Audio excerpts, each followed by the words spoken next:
It's your favorite host doing the most, and you know I love the boast. It's Mo Williams tuning in. This is Give 'em Mo Podcast.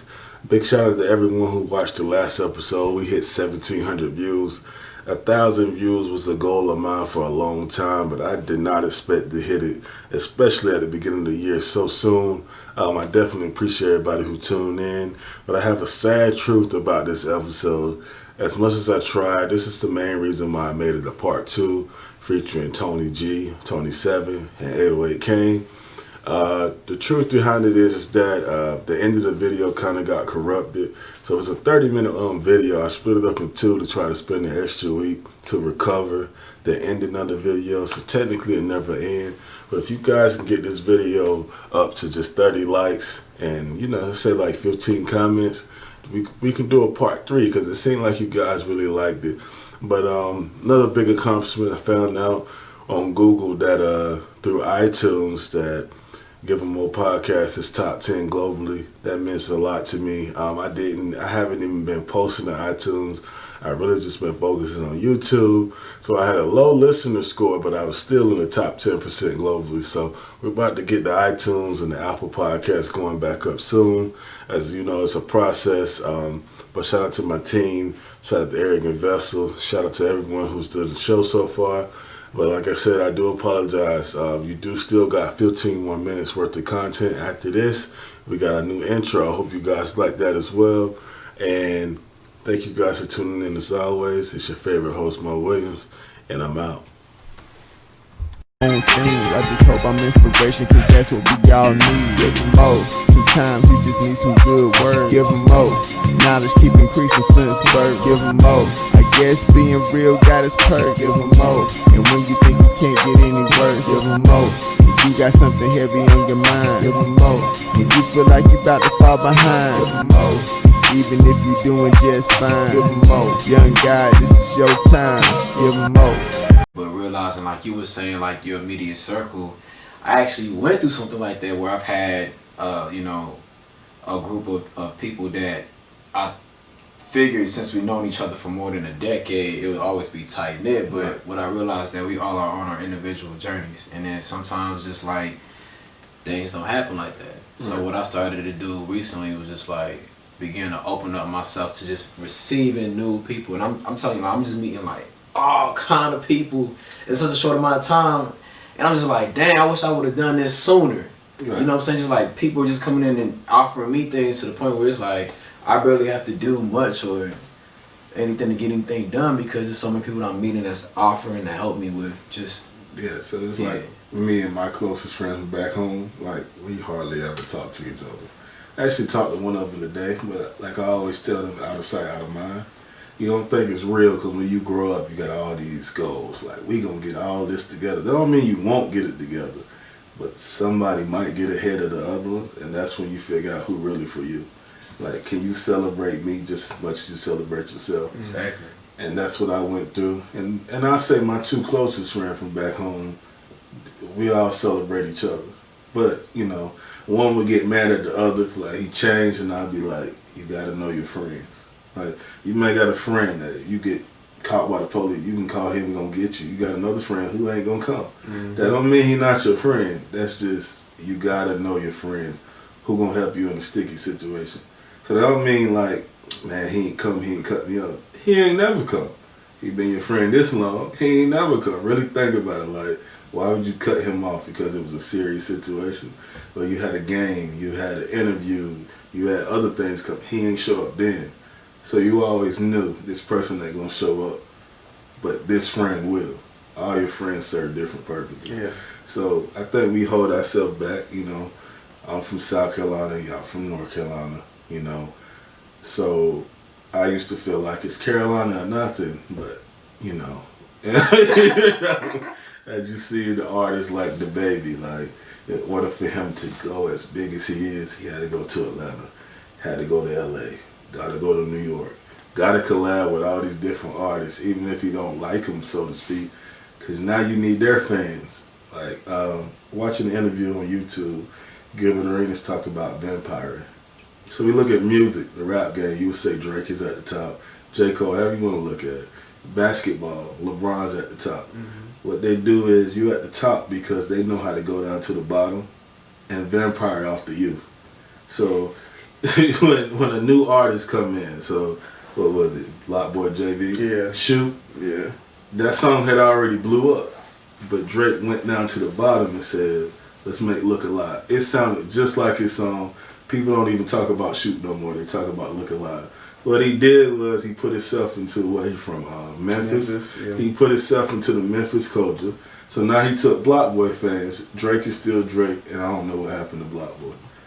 So, That's what a lot of times we get caught up in our circles, but the reason why it's easy to prophesize on somebody else, because if a person got a good heart, good spirit, you can easily tell them, like, I can trick you into believing it's going to be better. Because you're going to think about it. If you think about it, that's what I did to you. I said it's going to be better. Psychology trick. It's going to get better as you go. It was already going to get better. I just wanted you to believe that. Because in our last interview, it was like, yeah, I'm here. And I'm like, low energy. You know what I'm saying? But I wanted you to pick it up in 2020. And this has been a bad year, but you had a lot of good things happen to you. So it's going to keep happening. So I'm going to tell you the same thing again. You know the trick, but it's always going to work because you remember I told it to you. So I think both of y'all got kids. Even if you don't believe it's going to work, I told Marcel this, like, I believe in myself even when I don't. Mm-hmm. So, like, did I know this was going to happen? No. But I was like, I'm put the energy out there anyway. Then I meet people, and then now I'm in a room. It ain't big to other people, but this is big to me, and that's what's important. So, you say, Tony is basically my co-host at this point. So, I don't get to do this often. I probably won't get to do this again. Tony, you got any questions for me? Oh, man. You got any questions for me? So, let's see. Questions for Mo the God. So, I know that you're talking about entrepreneurship for the direction of your season. How are you feeling about yourself as an entrepreneur at this point? Because I know that we've had plenty of discussions and you always said, I'm not the hustler, my cousin the hustler, and now I'm seeing you moving and actually blossom into an entrepreneur and a hustler yourself, right, to the point where I'm, you used to call me all the time and I'm ripping and running on the road and I'm calling you like, yeah, I got a photo shoot, you know what I'm saying? So how is that going for you? So I think the mindset hustler, we always look at it like, you gotta be doing this, you gotta be in the streets. And that's how I looked at it. Like, I'm not out there hustling, so to speak, and making money right now. So I assumed hustle was with money. But then I had to tie it to basketball. If you hustling on the court, good things happen. So even if I'm not making money, I'm setting myself up and putting myself in position to do that at all times. So the reason why the mindset switched is because it was already there. But like I said, I believe in myself even when I don't. So I would tell myself, after talking to you, you'll be like, man, you're already there. You just got to go do it. And then I just let it be what it is, and it happened. So I believe in it happening. You know what I'm saying? So everything was going to happen this way from the beginning, whether I believed in myself or not. Okay. Exactly. Now, how are you feeling about your photography portion? It's funny because I think most people could probably view you on the model end of the camera, but you prefer to be on the other side taking pictures. So, well, I could do both now. I could do both. You want to be Mr. Chopper. I could do both. So why am I behind the camera? The biggest reason I'm behind the camera is because when I first started, a lot of models always talk about that uncomfortable experience. This guy's a creep. This guy's that. I know I'm a good person, so I wanted to provide an experience for anybody to where to be comfortable and you can come get what you need done and just leave. You know what I'm saying?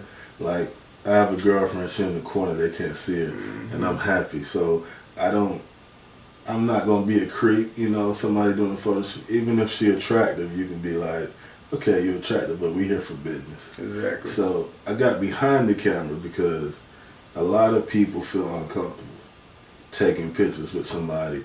And I think it's, when you start doing it and the type of shoots people ask you to do, I turn out a lot of them because in my mind, it's like, you bigger than that.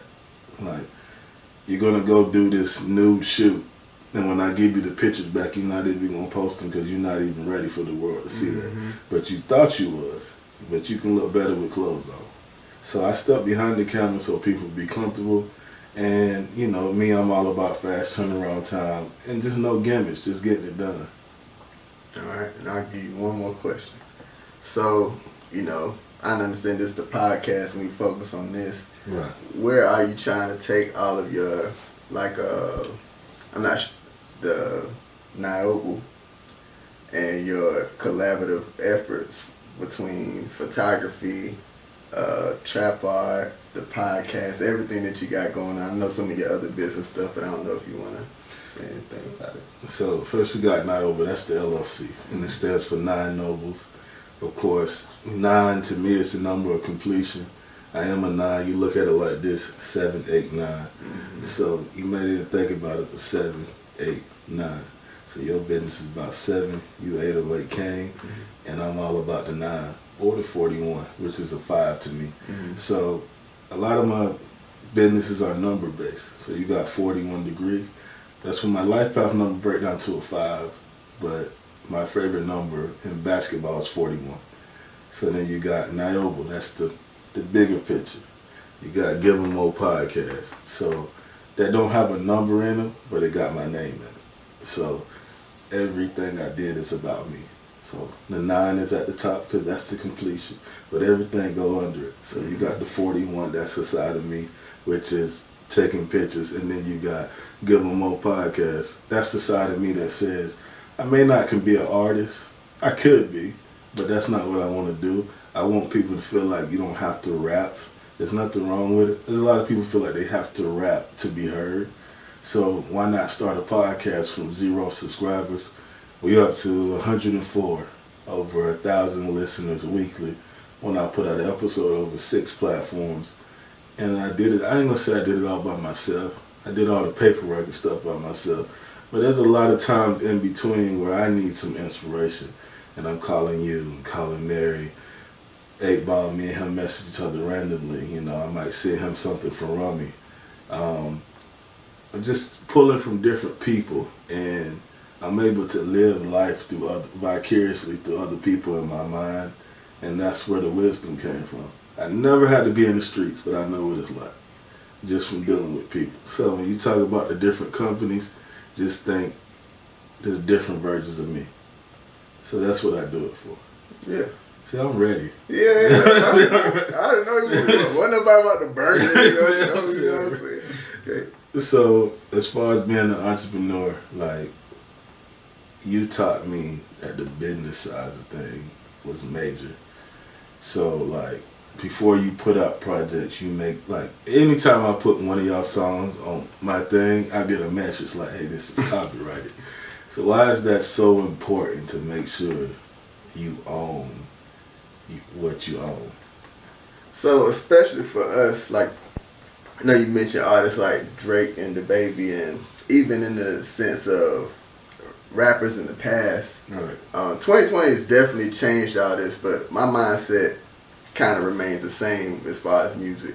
But as far as like the ownership of music, if you listen to any of the greats and what their complaints about, they always talk about not owning masters, not owning rights, not owning the royalties to music.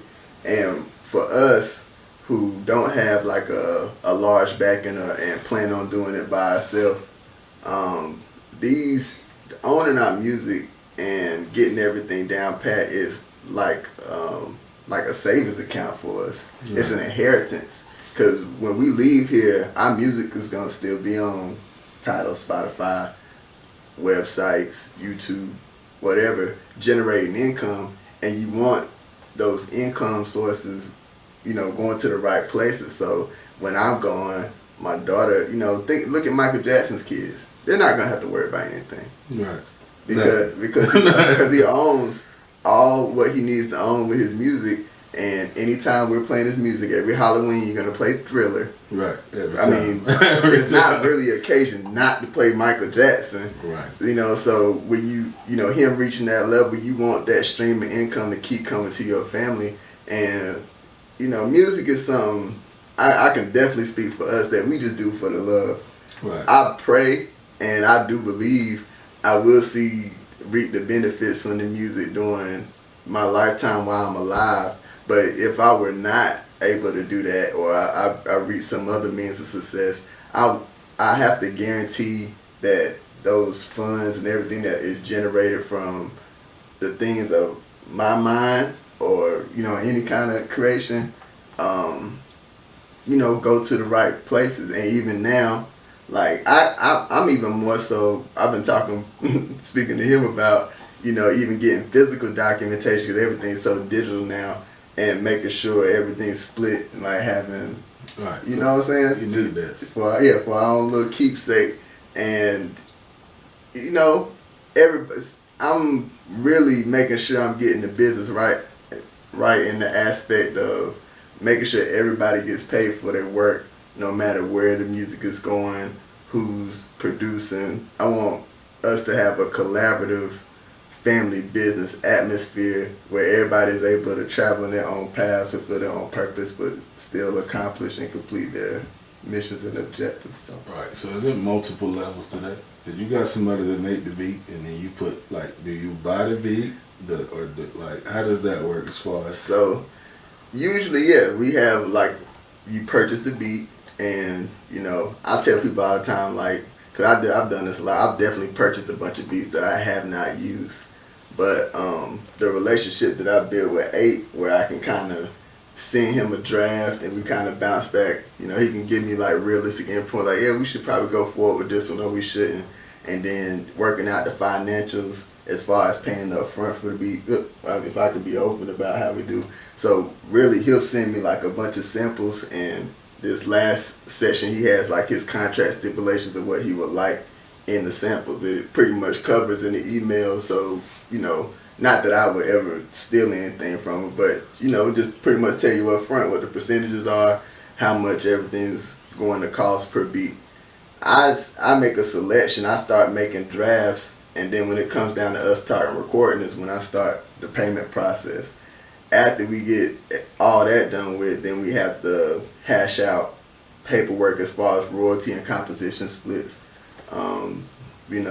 Everybody will have their numbers, whatever you discuss with your producer. I'm actually into giving producers kind of more than what some people would usually get, just off the aspect that I've started to realize production is so much more essential than I'm a poet naturally. Right. So when me start my poetry, all I focus on is lyrics.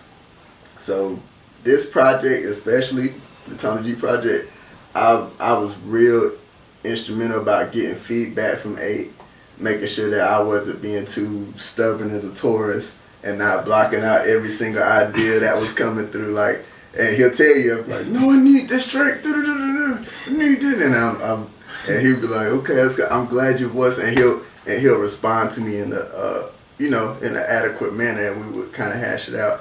But I mean, yeah, like this project, I let him he's the executive producer of the project. Right. So he's literally, we were just saying this other night, conducting.